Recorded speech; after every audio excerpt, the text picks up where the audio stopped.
I greet you all in the name of Jesus. యేసుక్రీస్తు నామములో మీ అందరికీ కూడా శుభాలు తెలియజేస్తా ఉన్నాం. దేవుని వాక్యంలోనికి వెళ్దాం. దేవుని బిడ్డలారా, శ్రద్ధ కలిగి అందరూ కూడా దేవుని మాటలు వినడానికి మనం అందరూ కూడా సిద్ధపడదాం. హల్లెలూయా.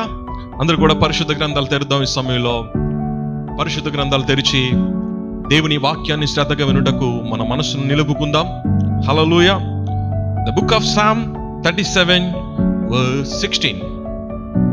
A little that a righteous man hath is better than the righteous of many wicked. నీతిమంతునికి కలిగినది కొంచెమైనను అది బహుమంది భక్తిహీనులకున్న ధన సమృద్ధి కంటే శ్రేష్టము. దేవునికి స్తోత్రం కలుగును గాక. హల్లెలూయా, హల్లెలూయా. దేవుని ప్రజలారా, నీతిమంతునికి కలిగినది కొంచెమైనను అది అన్యాయంగా సంపాదించిన వాడి సంపద కన్నా గొప్పది.